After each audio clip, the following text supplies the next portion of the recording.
Bonjour, bienvenue à cette info négo spéciale pour l'accréditation ouvrier. Aujourd'hui, on va avoir une info négo plus long qu'à l'habitude où est-ce que je rencontre Nathalie Garvin, la responsable et la porte-parole de la négociation ouvrier, avec qui on va passer à travers tout le document de la tournée ouvrier qui va débuter la semaine prochaine. Bonjour Nathalie. Bonjour Péa. Bienvenue à cet autre épisode d'un Info Négo.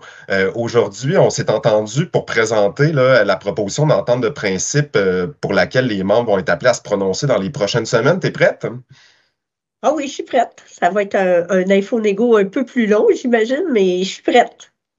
Absolument. C'est un info négo qui va être un petit peu plus long, mais où est-ce qu'on va aller dans le détail le plus possible sur l'entente de principe.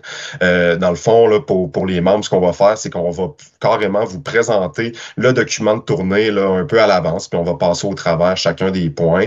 Et ça, c'est la première chance que vous aurez de découvrir votre entente de principe. Mais Nathalie va avoir d'autres opportunités aussi pour les membres, là, évidemment. Dès lundi prochain, il y a une tournée de toutes les régions, tournée d'assemblée, pas de vote, mais une assemblée d'information sur l'entente de principe qui s'organise. Il va y avoir un calendrier sur la page web du SFPQ Négo Ouvrier. Il va également avoir quelque chose sur la page Facebook. C'est tout ce que je vous invite à vérifier le calendrier pour trouver, selon votre région, quelles sont les dates de rencontre. D'autre part, il y a 2 webinaires qui vont être organisés. Ils vont être animés par Patrick Audy parce que je vais moi-même participer à la tournée. Les webinaires auront lieu le 9 et le 17 avril, les deux à 18 heures. Donc, si une fois qu'on aura présenté tout ça, vous avez toujours des questions, vous pouvez, non seulement vous pouvez, mais pour l'amour de Dieu, présentez-vous à votre assemblée afin d'avoir toutes les informations en main pour voter selon cette entente. Vous pourrez également poser des questions lors des webinaires s'il y a des choses qui ne sont pas claires pour vous. Super.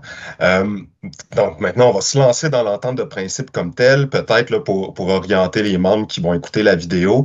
On va commencer, le document est bâti, on passe à travers les points qui ont une valeur monétaire. Ensuite, on fait un bilan de ces points-là, puis on poursuit avec le normatif, puis on fait un dernier bilan à la toute fin du document. Donc, lançons-nous. Donc, on va passer à travers la table des matières, le mot de bienvenue. Vous aurez la possibilité d'entrée de jeu de regarder à quel rangement vous appartenez. On vous donne ça dans le document de tournée, c'est-à-dire à quel rangement on appartient en fonction de la classe d'emploi que vous détenez. C'est ça qui va vous permettre de déterminer quel va être le salaire dont Nathalie va vous parler dans les prochaines pages. On va passer tranquillement à travers ces pages-là pour que vous soyez peut-être en mesure de repérer votre classe d'emploi et donc le rangement associé. Puis ensuite de ça, vous allez être plus à même de bien comprendre votre entente de principe. Donc, Nathalie, je me permets de passer doucement à travers les pages qui sont là. Et après ça, on arrivera dans le vif du sujet. Oui. On a des ouvriers, des ouvrières dans les 12 rangements de la structure. Exact. Et on arrive maintenant. Souvent, on connaît son corps d'emploi, sa classe d'emploi, mais à quel rangement on se retrouve, qu'on soit fonctionnaire ou ouvrier, c'est pas évident. Donc, devant nous, on a un tableau intéressant. Nathalie, est-ce que tu veux nous en parler un peu plus? Tout à fait. Alors, une convention collective de 5 ans avec des augmentations de salaire pour la première année qui est déjà issue du 1er avril au 2023 au 31 mars 2024, une augmentation de l'ordre de 6 %. La deuxième année, une augmentation de salaire du 1er avril 2024 au 31 mars 2025 de l'ordre de 2,8 %. La troisième année, 1er avril 2025 au 31 mars 2026, 2,6 %.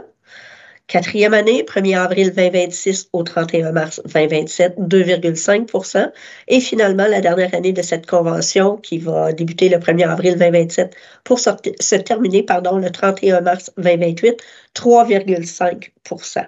À ces augmentations-là s'ajoutent une augmentation. C'est le petit astérix là, qui est aux côtés des 3 dernières années.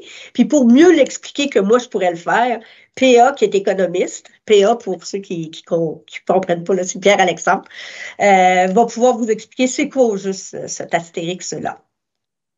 Ben oui, ça peut servir à quelque chose des fois d'avoir un animateur qui est à la fois économiste, là. Fait effectivement, pour les 3 dernières années, dans le fond, ce qu'on vient, vu qu'on connaîtra pas encore l'augmentation de l'IPC, l'indice de panier de consommation, donc on connaîtra pas non plus l'inflation, on a prévu là, une clause de protection, c'est-à-dire si l'augmentation n'est pas suffisante pour couvrir l'inflation d'une année, ben on va obtenir là, la différence jusqu'à concurrence de 1%. Donc un exemple très simple qui est dans le bas d'ailleurs de la diapositive qu'on vous présente.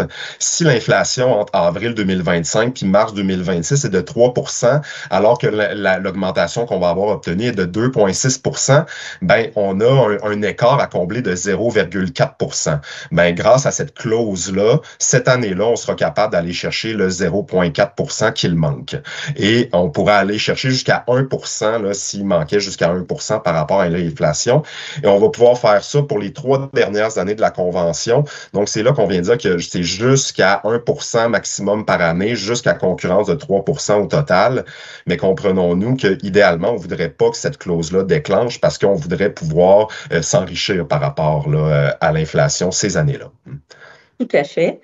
D'autre part, là, depuis le dépôt que le Front commun a obtenu, on dit que les augmentations sont de l'ordre de 17,4%. Mais au total, je pense que c'est un petit peu différent, n'est-ce pas, Pierre-Alexandre? Oui, c'est effectivement 17,4%.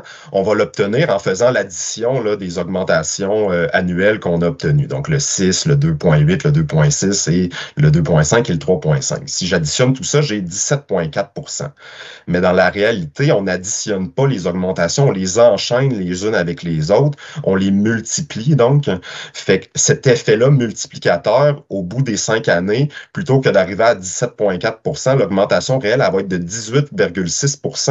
Puis vous pourrez faire l'exercice, là, prenez le taux unique là, qui est pour vous, là, qui est projeté au 1er avril 2027, puis faites la différence en pourcentage avec le taux unique là, qui est en vigueur actuellement, puis vous allez là, toujours tomber sur 18,6% d'augmentation. Donc, maintenant qu'on a parlé des salaires, Nathalie, il y a peut-être une chose là, qui est à comprendre, c'est qu'il va y avoir une rétroaction salariale vu qu'on a dépassé là, la date du début de la convention, n'est-ce pas? Tout à fait. On sait que la convention collective est venue à échéance le 31 mars 2023. On a passé tout ce temps-là à négocier et un petit peu plus. Donc, la première année de la convention collective, elle est déjà issue. Il y a un 6% d'augmentation pour la première année de la nouvelle convention collective. Donc, les sommes que vous voyez à l'écran, ce sont les sommes de rappel de traitement. En fait, l'arriérage que vous n'avez pas reçu que normalement, si on avait pu, si le CT avait consenti plus rapidement l'entente de principe, vous auriez eu ce salaire-là l'année dernière. Mais là, dans les 90 jours de la signature de la convention collective, ces sommes-là vont vous être versées. D'autre part, on les a oui, calculés en fonction du rangement là, qui est associé à chacune des classes d'emploi, Nathalie? tout à fait, tout à fait. La somme que vous voyez là, par exemple, si vous êtes ouvrier de voirie, qui est rangement 4, bien, la somme qui vous est due, c'est 2648,79. Bon, faut enlever l'impôt, évidemment, là. Il est toujours là, lui. D'autre part, on comprend que c'est des montants bruts, effectivement. Oui, c'est des montants bruts. D'autre part, on ne sait pas à quel moment on va signer la convention collective, donc il devrait avoir une rétroaction également pour la deuxième année entre le 1er avril et le moment où on va signer. Puis la deuxième année, on se souviendra que c'est 2,8% d'augmentation. Super. Donc ça, on a fait le tour là, de tout ce qui était les augmentations consenties à tout le monde. Maintenant, on tombe dans des mesures qui visent des groupes plus particuliers. Est-ce que tu veux nous parler là, du rehaussement d'évaluation là, du personnel ouvrier de voirie et de la prime temporaire qui leur serait octroyée? Tout à fait. Dès juin, ou à la signature de la convention collective, le Conseil du Trésor et le SFPQ entreprendront des travaux de classification pour la classe d'emploi des ouvriers de voirie. On a une assurance que ces travaux-là vont minimalement résulter un 2 rangements supplémentaires. Les travaux vont s'échelonner pas plus longtemps que 18 mois. Donc, à terme, un ouvrier de voirie verrait son rangement passer de 4 à minimalement à 6 et selon les travaux, je ne veux pas faire de promesses, mais peut-être plus élevés, mais minimalement au rangement 6. Entre le début des travaux ou entre la signature de la convention collective et la fin des travaux, pour compenser l'étalement de tout ça, il y a une prime temporaire de 2 qui va s'ajouter à chacune des payes pour les ouvriers de voirie. Donc, si un ouvrier de voirie là, veut comprendre dans le détail, là, je pense qu'il peut regarder l'illustration qu'il y a dans le document de tournée, où est-ce qu'on peut voir là, une sorte de ligne du temps là, avec l'évolution salariale là, prévue grâce à cette entente-là. N'est-ce pas, Nathalie? Exactement. On voit le taux actuel dans le tableau qui est à l'écran, le taux actuel, les augmentations avec la rétroactivité et à la suite des travaux, le taux qui va être appliqué et entre-temps, le montant forfaitaire ou la prime temporaire, elle est inscrite à l'écran. Et ça, évidemment, c'est à compter de la signature de la convention collective, mais habituellement, ça prend quelques temps là, pour arrimer les systèmes de l'employeur, les systèmes de paie de l'employeur. Donc, c'est rétroactif à la signature, mais ça risque d'apparaître sur vos payes à la première paye qui suit 3 mois de la signature. Donc, dans le très concret, à la fin de cette convention collective-là qui est proposée, un ouvrier de voirie là, aurait une augmentation salariale de 6,3 sous dollars de l'heure, c'est ça? Hein? C'est exactement ça, minimalement. Et 25% d'augmentation additionnée. Donc, si on se rappelle de l'enchaînement dont je parlais il y a quelques secondes, ça va être un petit peu plus que ça encore là, pour les ouvriers de voirie. Tout à fait. Au niveau de l'assurance maladie, qui est un sujet cher à nos membres, qu'est-ce qu'on a obtenu de ce côté-là, Nathalie? En fait, si on travaille à l'année, pour un plan individuel, l'augmentation de la part de l'employeur est de 150 par année, ce qui vaut à 12,50 par mois pour une contribution totale. On se souviendra qu'actuellement, c'est 24 la contribution de l'employeur par mois. Cette contribution-là, pour un plan individuel, je le rappelle, va passer à 36,50 par mois. Ça représente quand même une augmentation de la part de l'employeur de 101. On passe de 21 de la contribution de l'employeur, ce qu'elle était avant, à 32 Pour un plan familial, maintenant, la contribution additionnelle annuelle se chiffre à 300 donc 25 par mois pour un plan familial. On se souviendra dans le même principe, la contribution de l'employeur est à 60 actuellement, elle passera à 85 par mois. Je le répète, pour un plan familial, un plan de 101 toujours. Mais c'est le même montant qui s'applique à 101, 102 et 103. Donc, pour un plan familial, la contribution de l'employeur représentait 24 de la prime. Elle va représenter 34 de la prime à l'entrée en vigueur de la convention collective. Donc, on peut qualifier ça d'un gain de ce côté-là. Et maintenant, pour nos ouvriers saisonniers, il y avait une demande là, par rapport à l'exclusion des assurances en période de non-emploi. Est-ce qu'on a un résultat de ce côté-là? Oui, on a un résultat positif. On se souviendra que c'est suite à un sondage que nos ouvriers saisonniers, le personnel ouvrier, là, nonobstant la classe d'emploi, là, le personnel de l'accréditation ouvrier saisonnier, ont rempli un sondage où ils ont demandé de pouvoir être exclus de l'assurance collective en période de non-emploi.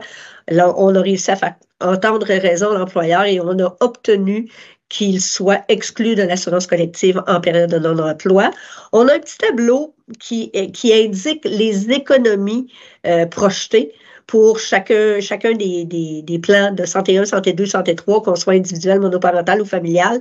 Et bon, c'est inscrit dans le document, là, mais l'économie inclut la prime qui devrait être reversée à la RAMQ, la Régie d'assurance maladie du Québec, au rapport d'impôt. Ça inclut également le fait qu'on n'a pas la contribution de l'employeur. Donc, les économies sont quand même substantielles en période de non-emploi pour le personnel de l'accréditation ouvrier.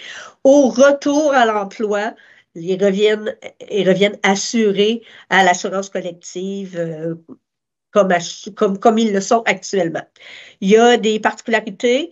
Le Santé 3, pour pouvoir en bénéficier, il faut être assuré toute l'année. Donc, Santé 3 ne sera plus accessible à compter du 1er janvier 2025.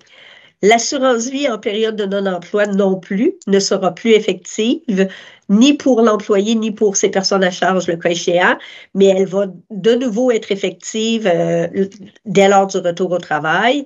Cette mesure-là va entrer en vigueur dès la première mise à pied après la signature de la convention collective. Puis pourquoi on ne peut pas vous offrir Santé 3 ou l'assurance vie en période de non-emploi? C'est que si on offre ces couvertures-là, on doit obligatoirement offrir la couverture de médicaments. Vous ne pourriez pas passer à la RAMQ. Donc, c'est pour ça que ces mesures-là ne peuvent s'appliquer en période de non-emploi. Merci pour ces précisions-là, Nathalie. Je pense que ça va être important là, que les personnes saisonnières le saisissent. Du côté de la prime d'attraction et de rétention des ouvriers spécialisés, il y a aussi du changement. Tout à fait. Le changement est de l'ordre de... Elle est rehaussée, en fait, de 5 %, elle passe de 10 à 15 % pour nos ouvriers spécialisés. Pour les chefs d'équipe en route et structure, elle demeure à 10 %. On se souviendra pourquoi les chefs d'équipe en route et structure avaient été ajoutés à la prime de pénurie à la dernière convention collective. En fait, pour eux, ce n'est pas une prime de pénurie, c'est une mesure transitoire qui maintient un écart raisonnable entre le salaire de Coquelec et le salaire de chef d'équipe en route et structure. Donc, la prime rehaussée à 15 % pour tous les corps d'emploi qui avaient déjà la prime de 10 %. Pour les chefs d'équipe, elle demeure à 10 %. Mais pour ceux qui ont la prime d'ouvriers spécialisés, on ajoute aussi quelques corps d'emploi. Et on les voit maintenant. Oui, les voici. Mécaniciens en réfrigération, menuisiers ébénistes et préposés à l'aéroport. Ces 3 corps d'emploi-là qui s'ajoutent vont eux aussi bénéficier de la prime d'ouvriers spécialisés de l'ordre de 15 %. Une information très importante, la prime s'applique pour toute la convention collective jusqu'au 31 mars 2028, mais comme elle expire la veille du renouvellement de la convention collective, ça veut dire qu'elle va s'appliquer tout le long de la négociation. Si on négocie pendant 1 an, ce que je ne souhaite pas à mes successeurs, là, mais si la négociation dure 1 an, la prime va s'appliquer durant toute cette année-là. Donc, l'épée Damoclès qu'on avait au-dessus de la tête lors de cette ronde de négociation-là n'existera pas pour la prochaine ronde de négociation. Puis je sais que selon plusieurs spécialistes, cette prime-là n'est pas prête de venir à échéance, n'est-ce pas, Pierre-Alexandre? Je dirais, selon plusieurs spécialistes, en tout cas, selon moi, qui est sur le comité là, qui évalue l'existence ou non de cette pénurie-là, on est encore en situation de pénurie pour de nombreuses années à venir là, dans les cadres d'ouvriers spécialisés, effectivement. Parfait. Merci beaucoup. Donc, Nathalie, on a aussi fait un gain, je crois, pour les personnes là, qui travaillent sur des cadres de soir et de fin de semaine. Tout à fait. La prime de soir qui s'exprimait autrefois en sous de l'heure, passe maintenant à un pourcentage de 4 %. Par exemple, pour un salaire de 24 et 28, la prime précédente était pas marquée, était combien? Mais elle était 75 sous de l'heure et elle passe à 97 sous de l'heure. La prime de fin de semaine, quant à elle, pour les gens qui travaillent à l'intérieur, était autrefois de 4 %. Elle passe maintenant à 5 %. Donc, le même exemple, un salaire de 24 et 28 $. La prime de 5 % vaut maintenant 1 et 21 au lieu de 97 sous. Le salaire présenté, excuse-moi.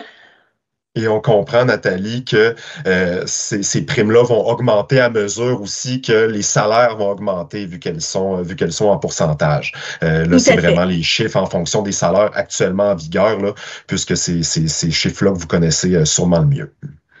Tout à fait. Dès la première année, ces montants-là vont augmenter puisqu'il y a quand même 6 %. Le salaire va augmenter de 6 %. Super. Du côté de la prime de désignation et de remplacement temporaire, un autre gain à signaler de ce côté-là aussi, je crois. Oui. Historiquement, il faut avoir fait 5 quarts de travail dans une désignation ou un remplacement temporaire d'une classification supérieure pour obtenir la prime. Ce qu'on a obtenu avec la négociation, c'est que dès le premier quart de travail complet, la prime de désignation ou de remplacement temporaire va s'appliquer. Donc, c'est quand même important. Les membres dénonçaient ça beaucoup parce que dès la première journée complète, on fait tout le travail de l'emploi pour lequel on est désigné ou en remplacement. Super. Puis là, je constate aussi là, que comme dans toutes les conventions collectives, là, on a une clause aussi d'ajustement des primes à allocation là, pour suivre là, les augmentations salariales là, lorsqu'elles sont exprimées en dollars, à l'exception là, de certaines primes fixes là, qui sont prévues à la convention. Tout à fait. Au niveau d'un autre gain majeur, celui-là, qui a été, de ce que j'en ai compris, difficile à obtenir, on a une mesure de reconnaissance de stabilité en emploi. Qu'est-ce que c'est que ça, Nathalie? C'est une mesure qui nous avait été demandée, en fait, pour reconnaître la fidélité des gens, l'expérience des gens, étant donné que pour nos ouvriers, c'est un taux unique. Donc, les gens qui demeurent en emploi pendant au moins 10 ans pour le personnel, bon, en fait, pour tout le monde, pour le personnel permanent ou saisonnier, vont recevoir 3 fois un montant qui peut aller jusqu'à 1500 $. Et c'est d'ici les fêtes 2027, pour un total, quelqu'un qui a déjà 10 ans d'ancienneté, de 4500 $. Mais quelqu'un qui atteindrait son 10 ans d'ancienneté au cours de la convention collective, au cours de cette mesure-là, va aussi obtenir le 1500 $ aux dates à laquelle ces versements-là seront faits. Les dates des versements, en fait, c'est les membres du comité de négociation ouvrier qui les ont déterminés selon ce qu'ils croyaient qui était le mieux pour les membres. Je vais parler des dates, puis ensuite je vais parler des ouvriers saisonniers, comment cette mesure-là peut s'appliquer à eux. Le 31 août 2023, en fait, on prend une photo au mois d'août 2024 sur l'année précédente. Combien d'heures les employés ont fait. Ceux qui travaillent, nos employés permanents, vont recevoir l'entièreté du 1500 $ et il va être versé en novembre 2024. Pourquoi novembre 2024? Parce que c'est avant la période des fêtes, mais c'est aussi pour s'assurer que ce versement-là n'arrivera pas en même temps que l'excédent de la réserve de maladie qui est habituellement payé à la première paye de décembre. Donc, pour éviter que les deux versements arrivent en même temps, puis qu'il y en ait une grande partie qui parte à l'impôt, les membres du comité de négo ouvrier ont choisi que ce versement-là se fasse en novembre. Le deuxième versement qui, lui, va arriver en juin 2026, c'est juste avant la période estivale, donc permet d'avoir un montant en poche là, pour les vacances. Le troisième versement, lui, va se faire en novembre 2027 et la photo va être prise le 30 août 2027. Pour le personnel saisonnier qui ont cumulé 10 ans d'ancienneté, donc deux saisons, 20 ans donc dans le même ministère, même corps d'emploi. Eux, comme ils ne travaillent pas à l'année, on va prendre la photo le 30 août et on va vérifier les heures qu'ils ont fait dans la saison précédente et ils vont obtenir 74 sous pour chaque heure travaillée, incluant le temps supplémentaire. Donc, une année complète, c'est 2022 heures pour un ouvrier. Une demi-saison, ça serait 1011 si on veut. Mais à ça, si l'employé a fait beaucoup de temps supplémentaire, le 74 sous va s'appliquer aussi sur les heures qui ont été faites en temps supplémentaire jusqu'à un maximum de 1500. Ça va être une mesure qui va intéresser nos ouvriers avec le plus d'ancienneté. Il y a aussi un gain du côté des vacances. Oui, historiquement, en fait, la convention collective actuelle, à compter de notre 17e année de service, on cumule une journée par 2 ans pour qu'à 25 ans de service, on ait 25 jours de vacances. Le cumul va se faire plus rapidement. Dès la 15e année de service, on va accumuler une journée par année de service pour qu'à 20 ans d'ancienneté, on ait 25 jours de vacances. C'est une mesure de rétention un peu. Puis là, je regarde, là, on a quand même des gens, là, si on a entre 18 et 20 années d'expérience, ben tout de suite, là, à la signature de la convention, ça a l'air d'être un 3 jours supplémentaires de vacances là, qu'on va avoir. Ça peut être intéressant. Exactement. Exactement. Oui, c'est intéressant. Ce qui nous amène, on a fait le tour là, des mesures à valeur monétaire qu'on avait à présenter. Fait qu'on peut en faire un bilan. Est-ce que tu peux nous dire un mot de ce bilan-là, Nathalie? Ben, il est intéressant, on le voit, là, c'est une augmentation du pourcentage de la masse salariale de l'ordre de 24,1. Ça comprend des augmentations annuelles, l'augmentation de la contribution de l'employeur aux assurances collectives, le devancement de l'obtention de la 5e semaine de vacances, l'augmentation des primes de soir et de fin de semaine, la prime de désignation dès le premier quart de travail. Et la mesure très importante, la réévaluation du corps d'emploi des ouvriers avec une garantie de résultat, ce qui a été obtenu à l'arraché la dernière nuit qu'on a passée au Conseil du Trésor. Euh, Aussi, évidemment, l'augmentation, l'élargissement des primes des ouvriers spécialisés, mais aussi son maintien pour l'entièreté de la prochaine ronde de négociation. Il y a aussi des mesures non récurrentes qui sont la mesure de reconnaissance et de stabilité en emploi, là, le 1500 3 fois, et la prime temporaire aux ouvriers de voirie en attendant que les travaux de classification soient terminés. Fait que ça fait un total là, de 26,6%. Est-ce que ça veut dire que chaque ouvrier peut s'attendre à avoir 26,6% là, d'augmentation dans ses poches? Non, c'est une moyenne, le 26,6. Ça dépend évidemment du corps d'emploi que notre ouvrier occupe. OK, je comprends. Fait que ça pourrait être plus, mais ça pourrait aussi être moins, là, dépendamment là, de certains facteurs. Euh, Exactement. Fait que le bloc monétaire est terminé. On passerait au bloc plus normatif. Puis Oui. là, on pourrait débuter là, avec le régime de retraite, puis après ça, le régime des droits parentaux. Oui, une chose que je tiens à mentionner, par exemple, c'est qu'on se souviendra qu'au départ de cette négo-là, l'employeur avait des visées sur le régime de retraite. En fait, il disait que c'était une mesure de rétention du personnel.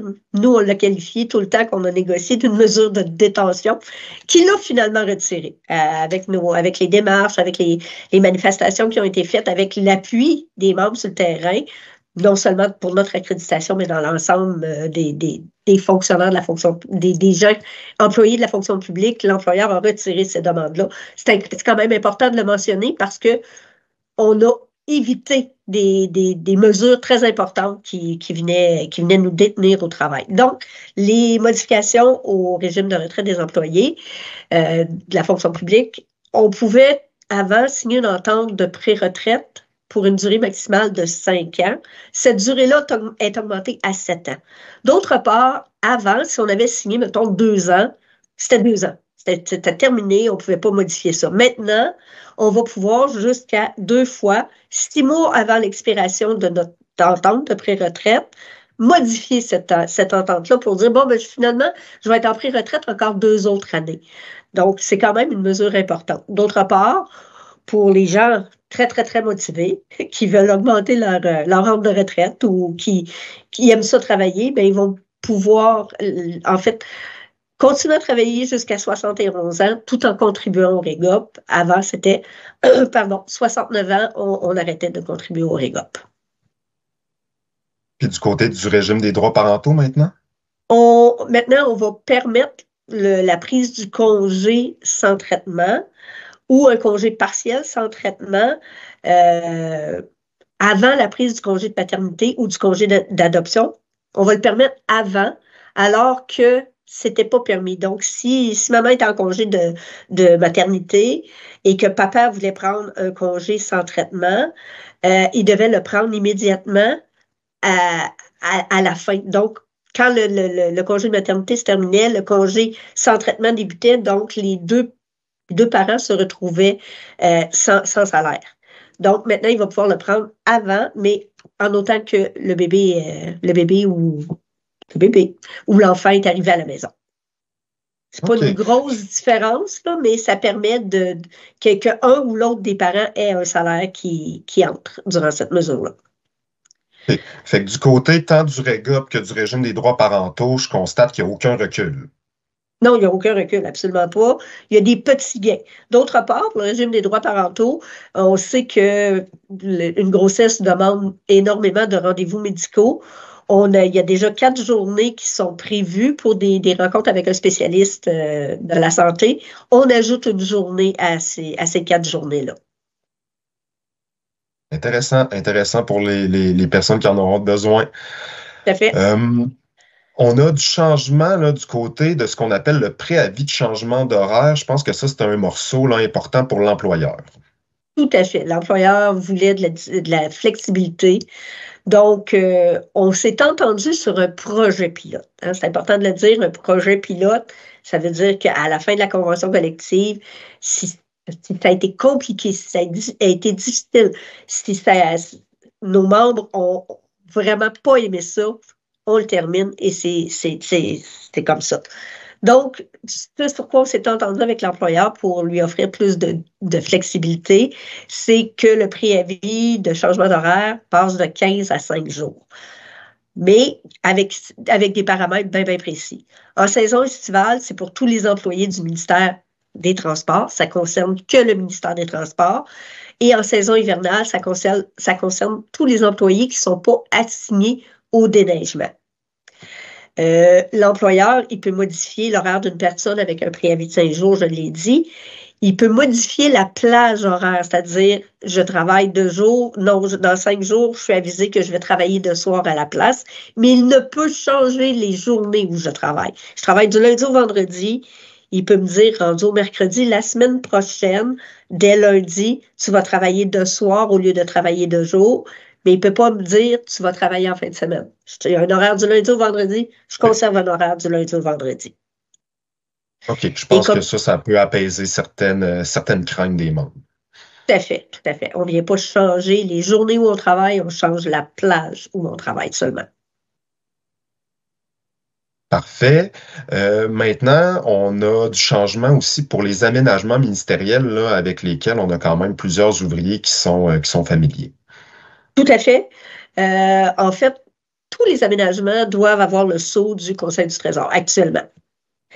Ce qu'on nous propose, c'est qu'entre les ministères et le syndicat, on puisse convenir de nouveaux aménagements ministériels qui respectent la convention, c'est-à-dire qu'une conciliation des journées de vacances, une conciliation des journées de maladie, une conciliation des jours fériés. Euh, du moment que ça respecte la convention collective, le ministère et le syndicat peuvent en convenir. D'autre part, les clauses qui encadrent les aménagements ministériels à 729 de la Convention collective demeurent applicables. Et comme tout aménagement, évidemment, c'est soumis au vote des membres là, avant de le mettre en application. Il n'y a jamais un aménagement que l'employeur seul peut décider qui met en fonction. Une mesure importante, c'est vrai, je l'oubliais, l'horaire qui est prévu à être associé à l'aménagement va être présenté en même temps que le vote va se tenir. Donc, les membres vont pouvoir voter en conséquence de quel horaire j'aurai. Est-ce que je vais travailler à partir de 7 heures, mettons pour un 12 heures, de 7 heures à 19 heures, ou si ça va être de 5 à 17. Bref, ils vont avoir une meilleure idée de ce sur quoi ils se prononcent. Cette nouvelle recette-là, est-ce que ça va faciliter, à ton avis, là, la mise en place d'aménagements ministériels où il n'existe pas actuellement? Je crois que oui. Honnêtement, je crois que oui, parce qu'actuellement, quand on essaie de négocier quelque chose, je vais dire le MTQ parce que c'est principalement avec eux qu'on a tenté d'en négocier, on se fait dire, ah, ça passera pas le saut, va falloir aller au CT pour ça marchera pas. Donc, je crois sincèrement que ça va faciliter la création de nouveaux aménagements au bénéfice de tous, là, nos membres, évidemment, mais aussi au bénéfice du MTQ, parce que des membres heureux, c'est des membres qui restent, c'est des membres qui sont contents de leur horaire de travail. Ah, ben ça, c'est bon. Puis tous les ministères pourraient négocier ça où on a des ouvriers. Là. Fait que si je pense au ministère de la Sécurité publique, où je pense qu'on a beaucoup de cuisiniers, eux autres aussi, ça pourrait leur faciliter la vie. Donc. tout à fait, parce que on sait que les horaires dans les cuisines sont vraiment pas évidents. On tente de négocier quelque chose, mais avec une recette comme celle-là, on va pouvoir dealer, si vous me permettez le terme, directement avec la MSP au lieu de passer par le CT. Bon, mais tant mieux.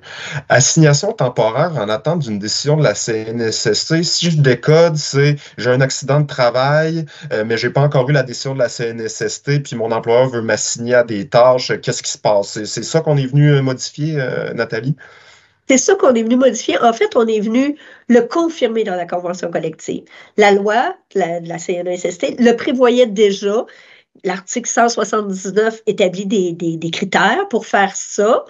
C'était déjà prévu, mais là, on vient le confirmer dans la convention collective. Les critères sont bien importants, hein, puis les membres doivent en être conscients.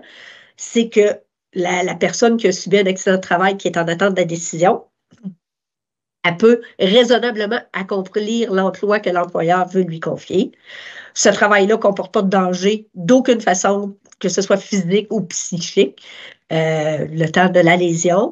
Puis, c'est favorable à la réhabilitation parce qu'on sait, plus longtemps on est en arrêt de travail, plus l'invalidité se cristallise. Donc, plus rapidement on revient au travail, plus rapidement on est capable de reprendre nos tâches chez nous. Donc, on vient simplement le confirmer dans la convention collective, mais c'était déjà une mesure qui était applicable. D'accord. Maintenant, on a une procédure de rappel de traitement pour les personnes employées inactives. Là, par exemple, un ouvrier qui prendrait sa retraite sous peu, là, puis qui aurait droit à certaines sommes. Là, qu'est-ce qui se passerait avec lui? C'est ça qu'on est venu préciser aussi. Oui, on est venu le modifier, en fait, parce qu'historiquement, 4 mois après la signature de la convention collective, l'employeur nous soumettait une liste au syndicat. Nous, on devait écrire aux personnes qui avaient quitté, soit pour un autre emploi ou qui étaient à la retraite, avec un formulaire qu'ils devaient remplir. Bref, c'était long et compliqué. Puis ces gens-là attendaient inutilement des sommes qui leur sont dues.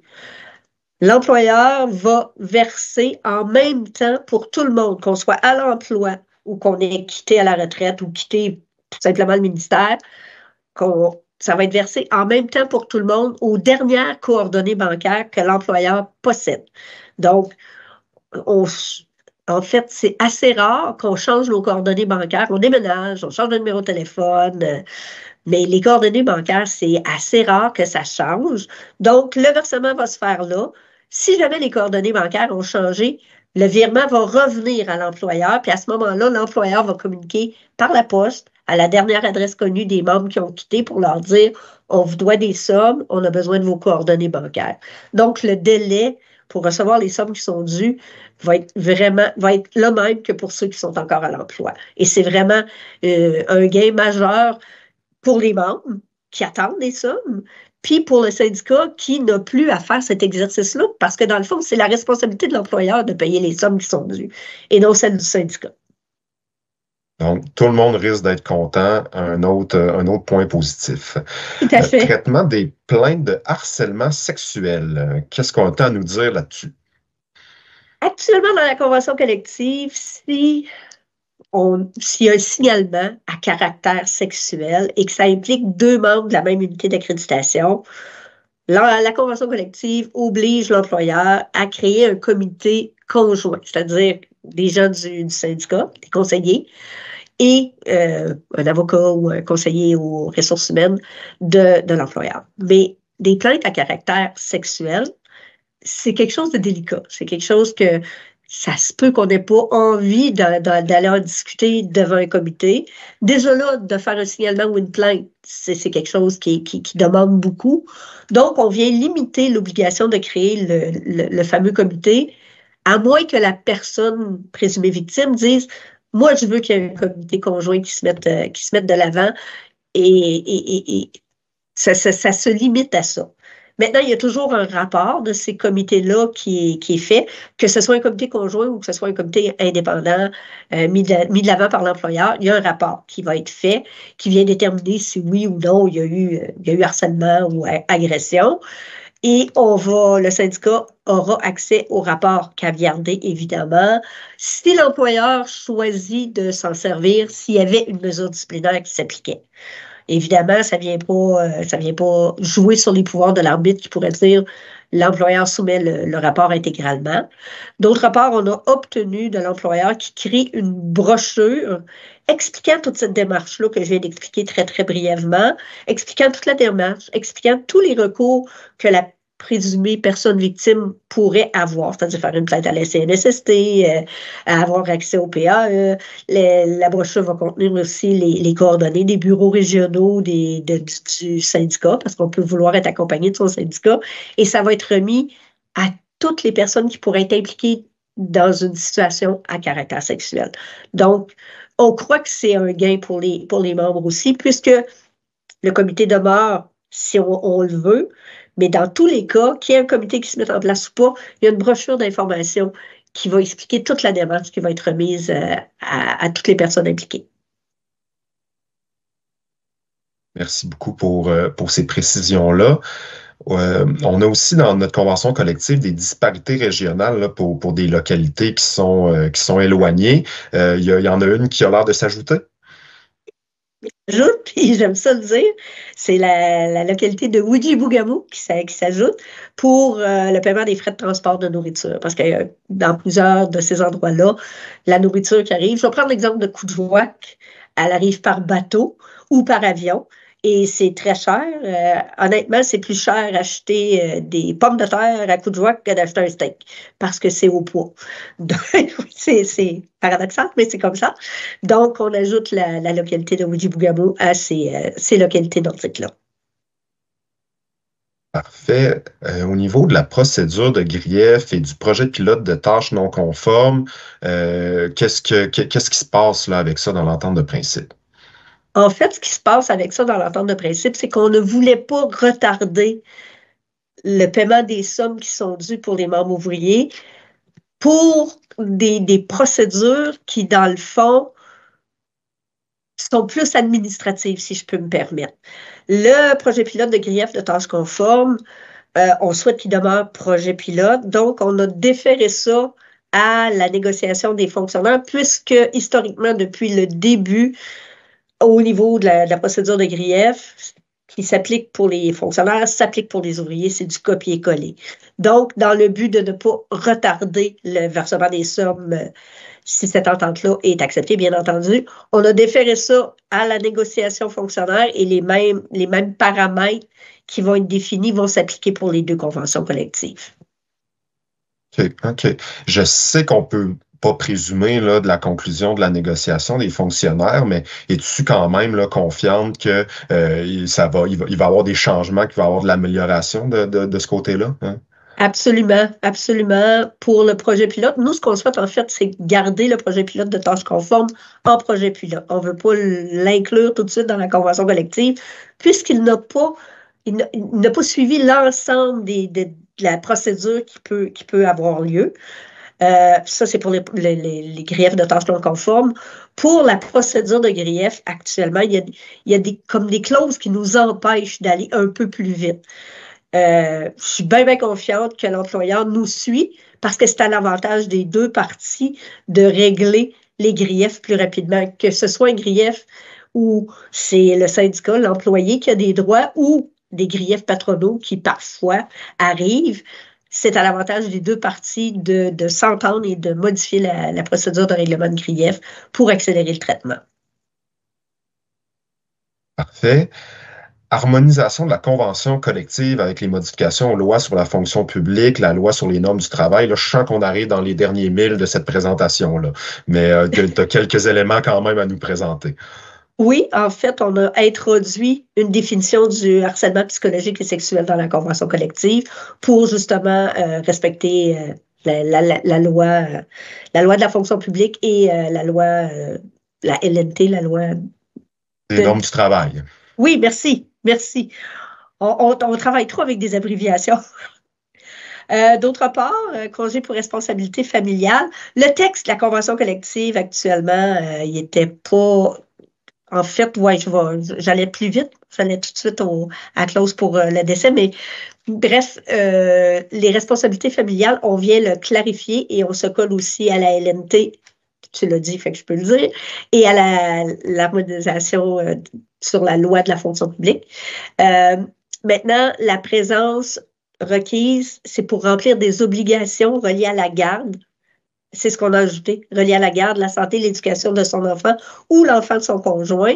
Puis, on élargit aussi le terme parent par un membre de la famille qui a un lien, mais ça doit être relié à l'état de santé de cette personne-là, si on veut prendre des congés pour responsabilité familiale. Congé pour décès, ben, on vient clarifier le texte, en fait, parce que il n'était pas clair. On avait une notion d'un mois là-dedans, là, entre le décès puis le rythme de fin de vie, si on veut. Mais ça, c'est dans le cas où on prend plus qu'une journée de congé. Quand on a juste une journée de congé, on peut choisir d'être là quand l'être cher décède ou lors du rythme de fin de vie. Mais il y avait comme une notion d'un mois entre les deux. Puis on sait que parfois, mise en terre en hiver, c'est impossible. On n'a pas pu être présent quand notre être cher est décédé, mais qu'on veut être là lors de la mise en terre qui va se faire à l'été. Il y avait comme une notion d'un mois qui n'était pas claire. Donc, on vient tout simplement clarifier cet article-là pour empêcher la notion du mois qui restreignait. Ensuite, modification à l'article 5.17.4, en fait, ce qu'on vient, c'est confirmer dans la convention collective quelque chose qui se fait déjà, qui était permis, mais que la convention collective disait qu'il ne l'était pas. Fait qu'un employé qui est en stage probatoire, puis l'employeur met fin à son stage probatoire, entre autres, ou n'importe quand, là, mais entre autres au stage probatoire, si l'employé considère que de mettre fin au stage probatoire, donc une mise à pied en termes clairs, là, c'est abusif, c'est déraisonnable, c'est empreint de mauvaise foi, cette personne-là peut recourir à la procédure de règlement de grief. Elle pouvait, mais comme ce n'était pas inscrit dans la convention collective, en fait, c'était inscrit le contraire, c'était inscrit qu'il ne pouvait pas, bien, plusieurs membres croyaient, à défaut, qu'ils ne pouvaient pas déposer un recours dans ce cas-là. Donc, on vient le clarifier. On peut, dans tous les cas, déposer un recours si on croit que le congédiement est empreint de mauvaise foi ou il est déraisonnable. Il y aura, comme à l'habitude, certains comités interromps, moins que dans d'autres ententes de principe que j'ai vues, mais il y en a quand même deux. Il y en a quand même deux. Un comité paritaire, évidemment, où tu as siégé à la dernière convention, entre autres, là, justement sur le maintien des primes d'attraction et de rétention pour contrer la pénurie de main-d'œuvre. Donc, on doit, dans les 180 jours qui précèdent l'échéance de la prochaine convention collective, former un comité qui vient étudier si la pénurie persiste toujours et ainsi de suite, dans le but de maintenir les primes en question. Et un comité de travail sur le financement de la Caisse des participants au REGA. Donc là, c'est dans les 90 jours de l'entrée en vigueur. On vient former un comité pour étudier le financement de cette caisse, de retraite des participants. Ouais. Une chose Dans à ce noter comité-là, Oui, vas-y. dans ce comité-là, je pense que d'habitude, on n'était pas toujours assis avec les centrales, puis que là, il y a du changement. C'est justement là, effectivement, on n'était pas assis avec les centrales. Il y avait comme deux tables. Il y avait les centrales et il y avait les syndicats indépendants. Maintenant, tout le monde est assis à la même table. Tout le monde discute en même temps des mêmes choses. Je pense que ça va faciliter la communication à ce niveau-là. Un peu plus haut, on a fait un bilan des demandes, un bilan monétaire, là, des mesures monétaires. Ici, c'est un bilan des demandes priorisées. C'est priorisé par qui puis quand que ça s'est fait, cette priorisation-là, Nathalie? Ça s'est fait à l'automne. Là, si les gens prennent le temps de lire le mot de présentation, ils vont mieux comprendre. À l'automne dernier, pour maintenir la prime de pénurie, Mme Lebel a exigé que les syndicats priorisent leurs demandes. Comme on voulait maintenir la prime pour nos ouvriers, on s'est prêté au jeu de prioriser nos demandes du moment que l'employeur faisait la même chose, ce qu'il a fait. Il a retiré plein de demandes vraiment, vraiment ingrates. Et on s'est prêté au jeu. On s'est prêté au jeu comment? On a convoqué votre conseil de négociation. Le conseil de négociation, c'est une personne membre ouvrier ou dirigeant ouvrier de chacune des sections qui regroupent un certain pourcentage d'ouvriers.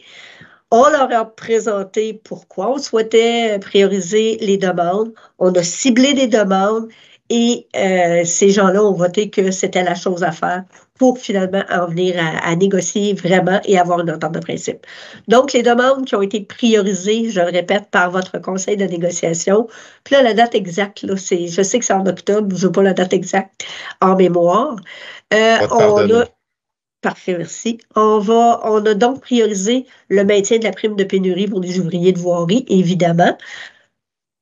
Le résultat de la négo, c'est que non seulement cette prime... En fait, non, ce que les membres demandaient, c'était une prime de pénurie pour les ouvriers de voirie. Ce qu'on a obtenu, selon nous, c'est bien mieux parce que c'est l'augmentation minimalement du salaire de 2 rangements, ce qu'on a discuté au début de la présentation, suite à un exercice de réévaluation. Puis du salaire, là, c'est cotisable au REGOP. Ça s'applique au temps supplémentaire alors que la prime ne s'applique pas. Donc, on considère que c'est vraiment un bien meilleur gain que d'avoir obtenu une prime. Puis on sait aussi, je l'ai dit, je le répète, qu'entre le moment où les travaux vont débuter et le résultat des travaux, il y a un forfaitaire de 2 qui va s'appliquer sur chacune des payes, chacune des heures travaillées. La prime d'expérience de 10 après 10 ans et 15 après 15 ans, l'employeur ne nous suivait pas du tout. Puis même ce qu'on a réussi à obtenir, je l'ai dit tantôt, on l'a obtenu à l'arraché. Mais il nous a suivis dans le fait qu'il reconnaît que les membres sont expérimentés, ils ont de l'expérience et ils sont fidèles à leur employeur. Donc, ce qu'on a obtenu, c'est la mesure de reconnaissance de stabilité en emploi. 3 versements de 1 500 pour un maximum de 4 500. On considère que c'est un gain partiel. On demandait la contribution patronale de 50 à Santé 2. Ce qu'on a obtenu, c'est l'augmentation de la contribution patronale de l'ordre de 33 à Santé 1. C'est un gain partiel. Tranquillement, on grappille au niveau de la contribution patronale pour les assurances collectives. On se souviendra qu'il n'y a pas si longtemps, il donnait 2 par mois. On est rendu à quand même des montants raisonnables. L'inclusion des primes lors du temps supplémentaire, ce qu'on a obtenu, c'est l'augmentation de la prime de soir et l'augmentation de la prime de fin de semaine. Ensuite, le retrait de la couverture d'assurance collective obligatoire en période de non-emploi pour les personnes saisonnières, on a obtenu ceci. Par contre, et c'est la seule demande qu'on a vraiment dû laisser sur la table, le passage d'un poste permanent à un poste saisonnier lors de la pré-retraite, l'employeur était intraitable. Il ne nous suivait pas là-dessus. Il y a des processus de qualification qui doivent se faire, processus d'embauche, donc on refuse systématiquement de permettre là, de passer d'un à l'autre. Bon, je pense que ça fait le tour d'une entente costaude. En tout cas, le document est costaud. Oui. Merci beaucoup, Nathalie, pour cette présentation-là, puis de nous avoir expliqué dans le détail là, sur quoi finalement les membres vont être appelés à se prononcer dans les prochaines semaines. Merci beaucoup. Merci d'avoir été à l'écoute de cette info négo spéciale. On vous rappelle que la période de vote aura lieu là, du 19 au 22 avril. Vous allez recevoir une lettre personnalisée par la poste ou par courriel avec votre code Simple Vote pour voter. Si jamais vous avez des collègues qui ne sont pas encore membres du SFPQ, invitez-les à nous écrire, à devenir membres pour avoir le droit de vote puis pouvoir s'exprimer sur cette entente-là. Et on vous souhaite de participer en grand nombre aussi à vos instances et aux webinaires.